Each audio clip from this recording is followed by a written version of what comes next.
Hello दोस्तों, नमस्ते, प्रणाम, आदाब। मैं रमेश वर्मा आप सभी का स्वागत करता हूं, अभिनंदन करता हूं। आशा करता हूं आप सभी स्वस्थ होंगे, मस्त होंगे, अपने अपने काम में व्यस्त होंगे। साथियों, सबसे पहले मैं सभी ऑडियंस के लिए, जो भी मुझे देख रहे हैं, उनके लिए ऊपर वाले से दुआ करूंगा कि आप सब लोग स्वस्थ रहें, मस्त रहें, अपने अपने काम में व्यस्त रहें। ऊपर वाला आप लोगों को उस ऊंचाई तक पहुंचाए जहां तक आप जाना चाहते हैं। दोस्तों, आज का मेरा वीडियो बनाने का मेन मोटिव है कि अपनी आप सोच बदलो। क्योंकि इंसान जब अपनी सोच बदलता है तो सब कुछ बदल जाता है। इसलिए साथियों, आप लोगों से मैं यही कहना चाहता हूँ कि सोच बदलोगे तो सितारे बदल जाएंगे। कश्तियाँ बदलने की जरूरत नहीं है, दिशाओं को बदलोगे तो किनारे बदल जाएंगे। साथियों, इंसान, मानव का इंसानी शरीर जो भी अपने दिमाग में सोचता है वो 101% उस काम को जरूर कर सकता है। बस जरूरत है आपको अच्छा सोचने की, बड़ा सोचने की। अगर आप अच्छा सोचते हैं, बड़ा सोचते हैं, तो जिंदगी में अपने आप बड़ा जरूर करेंगे। उसको कोई आपको रोक नहीं सकता है। अतः साथियों, आपसे यही कहना चाहता हूँ कि अपनी सोच को बड़ा रखो और अच्छा सोचो। जब आप अच्छा सोचोगे तो अच्छा करोगे। इसी के क्रम में साथियों, मैं आप लोगों के सामने कुछ एक दो प्रेरणादायक स्टोरी लेकर आया हूँ, जिसको सुनकर मैं आशा करता हूँ कि आप लोगों के जीवन में कुछ ना कुछ परिवर्तन जरूर आएगा। साथियों, अगर आप लोगों को मेरा ये वीडियो पसंद आएगा तो प्लीज़ इसको लाइक, सब्सक्राइब, शेयर जरूर करिएगा। तो दोस्तों, चलिए शुरू करते हैं अपनी पहली कहानी। साथियों, किसी गांव में एक कुम्हार रहता था जो मिट्टी के बर्तन बनाया करता था। और एक दिन वह सुबह सुबह मिट्टी गूंथ करके चिलम बनाने की तैयारी कर रहा था। उसको चिलम बनाने के सांचे में ढाल ही रहा था कि उसकी घरवाली घर से बाहर निकली और कहती है कि क्या बना रहे हो पतिदेव? तो उसने बोला, अरे मैं तो चिलम बना रहा हूँ, गर्मी का दिन आया है और खूब बिकेगी। तो उसने कहा कि अरे पागल, चिलम क्यों बना रहे हो? गर्मी का दिन आ रहा तो सुराही बनाओ, पानी भरा जाएगा उसमें और पानी ठंडा रहेगा, खूब बिकेगी। उसने कहा, ठीक है, तू कहती है तो मैं सुराही ही बनाता हूँ। और यह कहकर उसने जो है चिलम के सांचे को तोड़ करके फिर गूंथने लगा सुराही बनाने के लिए। और जब वो मिट्टी को दोबारा तोड़कर चिलम थी सुराही बनाने की तैयारी करने लगा, तो मिट्टी से आवाज आई कि अय कुम्हार, तूने तो विचार ही बदला, तूने तो केवल विचार ही बदला, मेरी तो पूरी दुनिया ही बदल गई। तूने तो केवल विचार ही बदला, लेकिन मेरी तो पूरी दुनिया ही बदल गई। अगर चिलम बनाता तू तो उसमें आग आग भरी जाती, जिसमें मैं खुद भी जलती और पूरी दुनिया को भी जलाती। लेकिन तुम्हारे एक विचार ने मेरी पूरी दुनिया ही बदल दी। अब तू सुराही बनाएगा जिससे उसमें पानी भरा जाएगा, जिससे मैं भी शीतल होंगी और दुनिया को भी शीतल करूंगी, दुनिया को भी शीतल करूंगी, दुनिया को भी शीतल करूंगी। तो साथियों, मेरे कहने का मतलब ये है कि एक विचार ही आपकी पूरी दुनिया में तूफान ला सकता है, आपकी पूरी दुनिया ही चेंज कर सकता है। तो साथियों, आप अपने विचार को बिल्कुल चेंज करिए। आपका एक विचार आपकी जिंदगी को काया पलट कर देगा। बस जरूरी है कि सही समय पर आप अपने अंदर एक अच्छा विचार लाएं और विचार को एक कार्य रूपी मूर्ति में परिवर्तित करें। तो साथियों, इस कहानी से यही सीख मिलती है कि एक विचार के परिवर्तन से ही पूरी जिंदगी बदल सकती है। तो साथियों, इसी के साथ मेरी पहली कहानी समाप्त होती है और इसी के क्रम में मैं आपको एक और स्टोरी सुनाता हूँ। पुराने समय में एक राजा रहते थे।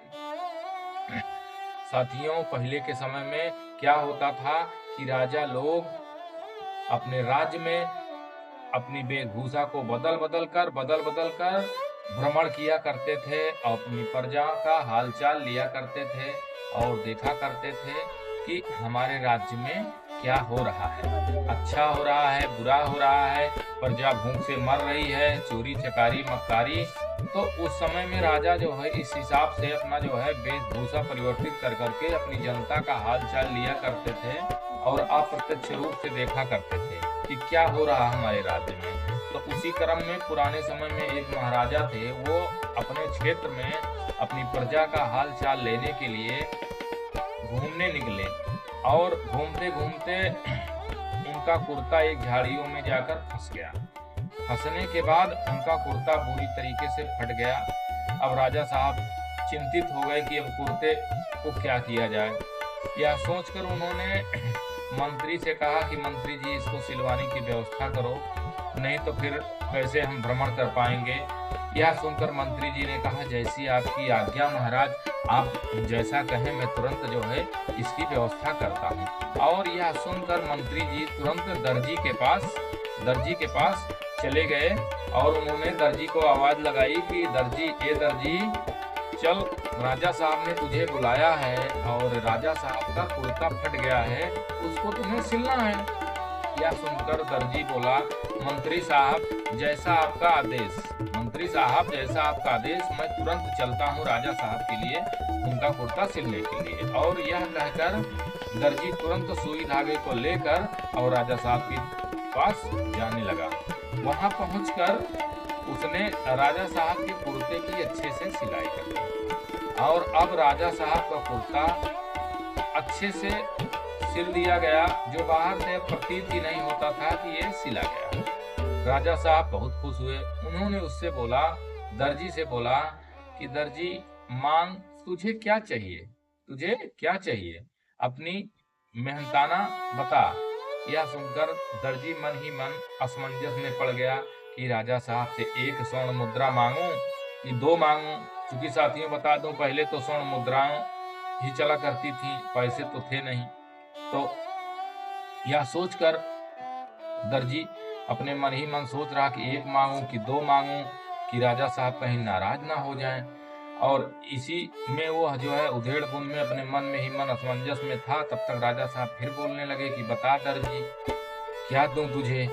तो उसने हाथ जोड़कर कहा, महाराज आप पूरे राज्य के आप मुखिया हैं, मालिक हैं, मैं तो एक छोटा सा कारीगर हूँ, प्रजा हूँ। आपकी जो आज्ञा महाराज, आप जो देना चाहें मुझे दे दें, मैंने कोई इतना बड़ा काम तो किया नहीं है। तो फिर राजा साहब अपने मन में सोचने लगे, दर्जी को मैं क्या दूं जो मेरी हैसियत के मुताबिक हो और मेरा मान सम्मान भी वही बना रहे। क्योंकि राजा साहब थे तो उनका मतलब स्टेट के राजा थे, कोई मामूली आदमी तो थे नहीं। तो उसने राजा साहब ने सोचते हुए यह निर्णय लिया कि इसको भाई कुछ जमीन वगैरह दी जाए। और यह सोचकर उन्होंने मंत्री को आदेश दिया कि मंत्री जी, दर्जी को 2 गांव की जमीनें इसके नाम कर दी जाएं। और जो है राजा साहब ने मंत्री को आदेश दिया कि 2 गांव की जमीन दर्जी के नाम कर दी जाए। और मंत्री साहब ने कहा कि जैसी आपकी आज्ञा महाराज। और राजा साहब ने दर्जी के नाम 2 गांव की जमीन कर दिया। तो साथियों, इस कहानी से हमको यही शिक्षा मिलती है कि अपनी सूझबूझ और सही सोच और बड़ी सोच के चलते दर्जी को 2 स्वर्ण मुद्राओं के बजाय 2 गांव की जमीन मिल गई। तो साथियों, इस कहानी से हमें यही सीख मिलती है कि हमें अपनी सोच को बदलना होगा, हमें अपनी सोच को बड़ा करना होगा। एक संकुचित मानसिकता जो है आपको एक संकुचित फल ही दे सकती है, उसके सिवा कुछ नहीं दे सकती है। इसलिए साथियों, मैं आप लोगों को यही कहना चाहता हूँ इस कहानी के माध्यम से और वैसे भी कि अपनी सोच को बदलो भैया, बिना सोच के बदलने से कुछ नहीं हो सकता है। और मानव जीवन जो कुछ जी रहा है, जिन चीज़ों का उपभोग आज वो कर रहा है, वो उसके एक बेहतरीन सोच का नतीजा है। क्योंकि प्राचीन समय में इतनी सुख सुविधाएं नहीं थी जो आज हैं। उसका केवल एक ही निर्णय निकलेगा कि इंसान ने अपनी सोच को डेवलप किया, एक अच्छा सोचा। और जो इंसान जो भी सोचता है वो 101% उसको कर सकता है। मानव जो है जो चीज़ों को सोचता है वो 101% कर सकता है। उसमें कोई इब्बत नहीं है। इंसान ने सोचा कि हमको ये मशीन बनाना है, कंप्यूटर बनाना है, रिबोट बनाना है या चाँद पर जाना है, तो जो इंसान ने सोचा वो किया। और आगे भी इंसान जो सोच रहा है वो कर ही रहा है। तो आखिर एक सोच ही, एक बेहतरीन सोच का ही नतीजा है कि इंसान जो सोच रहा है वो कर रहा है। तो साथियों, ये समझने वाली बात है कि आप सभी लोग अपनी सोच को बदलें और एक बेहतर जीवन जीने के कदम पे बिल्कुल चलने का प्रयास करें। ऊपर वाला आपको जो है सद्बुद्धि दे, शक्ति दे। और मैं भी यही आपसे रिक्वेस्ट करता हूं कि अपनी सोच को बदलो और एक बेहतरीन जीवन जीने का प्रयास करो। अपने समाज का नाम, अपने गांव का नाम, अपने माँ बाप का नाम, अपने परिवार का नाम, अपने देश का नाम रोशन करना है। तो साथियों, ये तब हो पाएगा जब आप अपनी सोच को बदलेंगे, अपने शरीर से, अपने दिल से, अपने दिमाग से निगेटिविटी को हटाएंगे। तो साथियों, इसी के साथ मैं आप सबसे इस वीडियो से विदा लेता हूं। तब तक के लिए नमस्ते, प्रणाम, आदाब। दूसरे वीडियो में फिर आपसे मिलेंगे। नमस्ते।